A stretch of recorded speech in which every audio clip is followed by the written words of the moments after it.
Hi hello പ്രീതാസ് വ്ലോഗിലേക്ക് സ്വാഗതം. ഇന്ന് self കോൺഫിഡൻസിനെ കുറിച്ച് കുറച്ച് കാര്യങ്ങൾ പറയാമെന്ന് വിചാരിക്കുന്നു.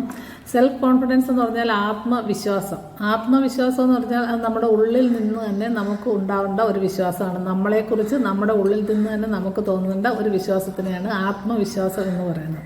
ഇത് കുഞ്ഞുനാൾ മുതൽ നമ്മുടെ കുഞ്ഞുങ്ങളിൽ അത് ആത്മവിശ്വാസം വളർത്തിയെടുക്കുകയാണ് വേണ്ടത്. നമ്മളെന്താ വീട്ടിലത്തെ സാഹചര്യങ്ങൾ മൂലം ചില കുട്ടികൾക്ക് ആത്മവിശ്വാസക്കുറവ് ഉണ്ടാവും. അത് മിക്കവാറും കുട്ടികളിൽ ആത്മവിശ്വാസക്കുറവ് ഉണ്ടാവാൻ മെയിൻ കാരണം മറ്റുള്ള കുട്ടികളുമായിട്ട് നമ്മുടെ കുട്ടിയെ താരതമ്യപ്പെടുത്തുന്നതുകൊണ്ടാണ്. മിക്ക രക്ഷകർത്താക്കളും ഇപ്പോൾ റിസൾട്ട് മാർക്ക് വന്നാലും ഉടനെ അപ്പുറത്തെ വീട്ടിലെ കുട്ടിക്ക് കണ്ടോ ഫുൾ A+ ഉണ്ട്, നിനക്ക് എന്താ B ആയിപ്പോയി, അങ്ങനെയൊന്നും ചോദിച്ച് കുട്ടിയുടെ ആത്മവീര്യം.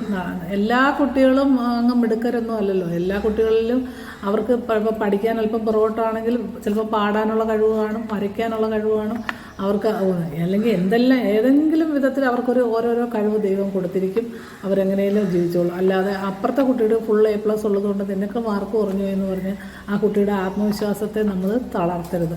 അതുപോലെ ചില വിഷയങ്ങൾക്ക് ചില കുട്ടികൾ പുറകോട്ടായിരിക്കും, ചില നല്ലോണം പഠിക്കും, ചില വിഷയങ്ങൾ അതൊക്കത്തില്ല. കണക്കിന് സയൻസിന് തന്നെ നല്ല മാർക്ക് മേടിക്കണം, ഇങ്ങനെയൊന്നും പറഞ്ഞ് കുട്ടികളിലെ ആത്മവിശ്വാസം കുഞ്ഞുനാളിലെ നമ്മൾ ഇല്ലാതാക്കരുത്. അങ്ങനെ വളർന്നു വരുന്ന കുട്ടിക്ക് എവിടെ ചെന്നാലും പേടിയായിരിക്കും.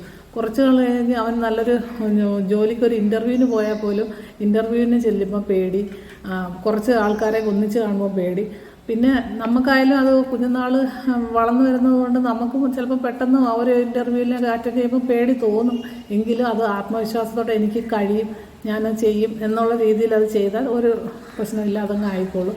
പിന്നെ ചില കുട്ടികളെ നല്ല രീതിയിൽ രക്ഷകർത്താക്കൾ കൊച്ചുനാളിലെ അവരെ ആ രീതിയിൽ വളർത്തിക്കൊണ്ട് വരും. ഇങ്ങനെ എത്ര മാർക്ക് കുറഞ്ഞെന്ന് വിചാരിച്ചോ അല്ലെങ്കിൽ പഠിക്കാൻ മോശമാണെന്ന് കരുതി ഒന്നും അവരെ വഴക്ക് പറയേണ്ടെന്നല്ല, എന്തെങ്കിലും ഒന്ന്. അല്ലാതെ മറ്റുള്ള കുട്ടികളുമായിട്ട് താരതമ്യപ്പെടുത്തി നമ്മളൊരിക്കലും സംസാരിക്കാതിരിക്കുക. പിന്നെ നമുക്ക് വലിയ ആൾക്കാർക്ക് ഉള്ള പ്രശ്നം എന്ന് വെച്ചാൽ നമുക്ക് നമ്മളോട് തന്നെ ഒരു വിലയില്ല. നമ്മളെ അത് എന്നെ കൊണ്ടൊന്നും നോക്കത്തില്ല, അതൊന്നും ചെയ്തു നോക്കിയാലും എന്നെ കൊണ്ടൊക്കത്തില്ല, ഞാനതൊന്നും ചെയ്യാൻ പറ്റത്തില്ല, അത് ആരെങ്കിലുമൊക്കെ ചെയ്യട്ടെ എന്നൊക്കെ പറഞ്ഞിട്ട് നമുക്ക് തന്നെ നമ്മളോടൊരു വിലയില്ലാത്ത ഒരു മെൻറ്റാലിറ്റി വെച്ച് വളർത്തുന്ന ആൾക്കാരുണ്ട്. അതും ഒരു ആത്മവിശ്വാസം ഇല്ലായ്മയാണ് കാണിക്കുന്നത്. പിന്നെ ചില കുട്ടികൾ നെഗറ്റീവ് പറയുന്നവരെ ഒഴിവാക്കണം എന്നുള്ളതാണ് മെയിനായിട്ട്. അത് വെച്ചാൽ ഈ നെഗറ്റീവ് കാര്യങ്ങൾ എപ്പോഴും അങ്ങ് പറഞ്ഞുകൊണ്ടിരിക്കും.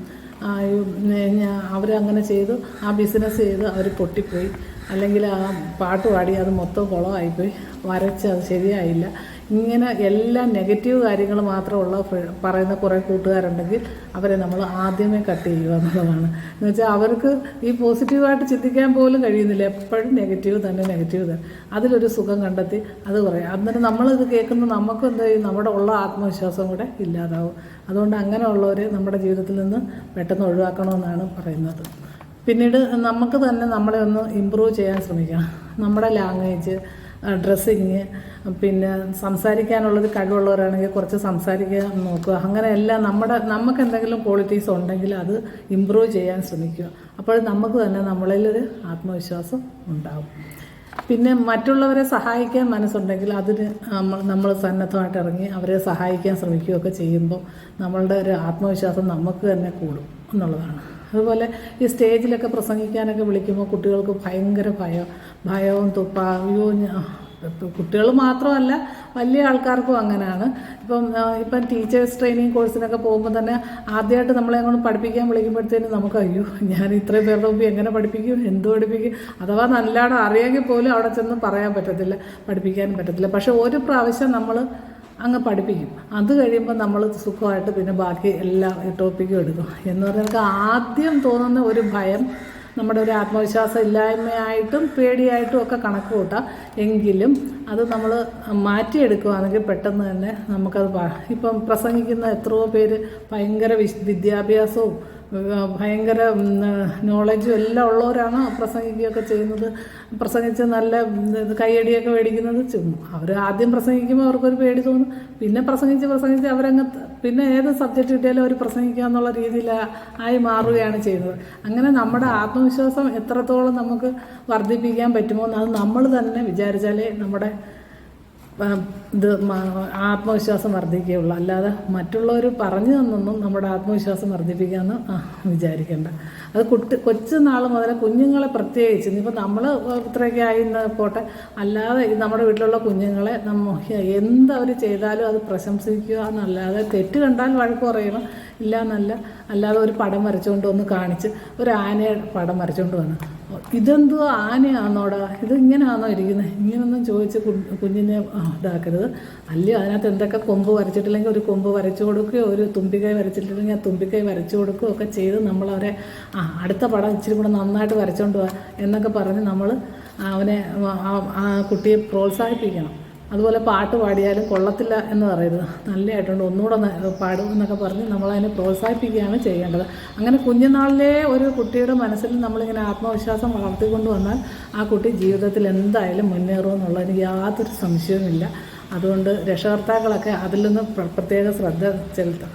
പിന്നെ ഒരു ദയ, എല്ലാത്തിനോടും ഒരു ദയ തോന്നണം. ഇപ്പോൾ പക്ഷി മൃഗാദികളോടായാലും നമ്മളെ വീട്ടിൽ വളർത്തുന്ന എല്ലാത്തിനോടും ഒരു ദയ തോന്നിപ്പിക്കണം നമ്മുടെ മനസ്സിൽ തന്നെ. അത് കുഞ്ഞുങ്ങളിൽ ചില കുട്ടികൾ എല്ലാത്തിനെയും ഉപദ്രവിക്കുന്ന ഒരു സ്വഭാവം ചില കുട്ടികൾ കാണിക്കും. പട്ടിയെ കണ്ട് കല്ലെടുത്തെറിയോ അല്ലെങ്കിൽ കാക്കയെ കണ്ട എറിയോ, അങ്ങനെ പിന്നെ ഇതുപോലത്തെ ജീവികളെയൊക്കെ കണ്ടു കഴിഞ്ഞാൽ അന്നേരം ചവിട്ടി ഞെരിക്കും. അങ്ങനെയൊക്കെയുള്ള ഒരു ശീലമുള്ള കുട്ടികളാണെങ്കിൽ എന്തെങ്കിലും അവർക്കൊരു ചെറിയ കുഴപ്പം അവരെയൊക്കെ ഒന്ന് പറഞ്ഞ് മോനെ അങ്ങനല്ല മോളെ അങ്ങനല്ല ചെയ്യണ്ടേ എന്ന് പറഞ്ഞ് നമ്മളതൊന്ന് അതാക്കി കൊടുക്കണം. അങ്ങനെ അതൊക്കെ ഒരു നല്ല ശീലങ്ങളിൽ പെടുത്തേണ്ട കാര്യങ്ങളായിട്ടാണ് എനിക്ക് തോന്നിയിട്ടുള്ളത്. പിന്നെ വലിയ ആൾക്കാരിൽ കാണുന്ന ഒരു കാര്യം ഉത്കണ്ഠ എന്ന് പറഞ്ഞാൽ അയ്യോ ഇനി നാളെ എന്ത് സംഭവിക്കും, ഇനി എൻ്റെ വീട്ടിലും ഇങ്ങനെയൊക്കെ വരുമോ, അയ്യോ എൻ്റെ ആൾക്കാർക്കും ഇങ്ങനെയൊക്കെ സംഭവിക്കുമോ, അല്ലെങ്കിൽ നമുക്ക് എന്തെങ്കിലും ഒരു അസുഖം ഉണ്ടെങ്കിൽ അതിനെക്കുറിച്ച് ആലോചിച്ച് ഉത്കണ്ഠപ്പെട്ട് അങ്ങനെ ജീവിതം തള്ളി നിൽക്കുന്ന കുറേ ആൾക്കാരുണ്ട്. നമ്മളാരും ഒരുപാട് 100 വർഷമൊന്നും ജീവിച്ചിരിക്കത്തില്ലല്ലോ. ഉള്ള സമയത്ത് നല്ല സന്തോഷത്തോടെ സമാധാനത്തോടെ ജീവിക്കുക എന്ന് മാത്രമേ എനിക്ക് പറയാനുള്ളൂ. അതുകൊണ്ട് നമ്മുടെ ആത്മവിശ്വാസം നമ്മൾ തന്നെ ശ്രമിക്കണം അത് വർദ്ധിപ്പിക്കുന്നതിന്. അതുകൊണ്ട് എനിക്ക് പറയാനുള്ളത് നല്ല രീതിയിൽ നല്ല ആത്മവിശ്വാസത്തോടെ ഒരു അല്പം ഈശ്വരഭക്തിയോ അതൊക്കെ ഉള്ളവർക്ക് അങ്ങനെ, ഈശ്വരവിശ്വാസം ഇല്ലാത്തവർക്ക് അവരുടെ രീതിയിലുള്ളൊരു കാര്യങ്ങളും ഒക്കെ ചെയ്ത് നമ്മുടെ ആത്മവിശ്വാസം വർദ്ധിപ്പിച്ച് നല്ല ജീവിതം നയിക്കുക എന്ന് മാത്രമേ എനിക്കിത് പറയാനുള്ളൂ. അങ്ങനെ സെൽഫ് കോൺഫിഡൻസിനെ കുറിച്ച് എനിക്കറിയാവുന്ന കുറച്ച് കാര്യങ്ങളൊക്കെ ഞാൻ പറഞ്ഞതേ ഉള്ളൂ. ഇതൊന്നും ആധികാരികമായിട്ടൊന്നും ആരും വിചാരിക്കരുത്. ഞാൻ എൻ്റെ മനസ്സിൽ തോന്നിയ കുറേ കാര്യങ്ങൾ ഇങ്ങനെ പറയുന്നു. ആദ്യം നമ്മളെ തന്നെ അക്സെപ്റ്റ് ചെയ്യാൻ പഠിക്കുക. മറ്റുള്ളവർ പറയുന്ന നെഗറ്റീവ് തോട്ട്സും നെഗറ്റീവ് കാര്യങ്ങളും കേട്ട് നമ്മുടെ ജീവിതം ഇല്ലാതാക്കാൻ ശ്രമിക്കരുത്. അതുകൊണ്ട് നമുക്ക് കഴിയും, നമ്മളെ കൊണ്ട് ഇത് പറ്റും എന്ന് നമ്മൾ തന്നെ നമ്മളെ പറഞ്ഞ് പഠിപ്പിക്കുക. അങ്ങനെ ആത്മവിശ്വാസത്തോടുകൂടി മുന്നേറുക. ഇനി മറ്റൊരു ടോപ്പിക്കുമായി നാളെ കാണാം. ബൈ.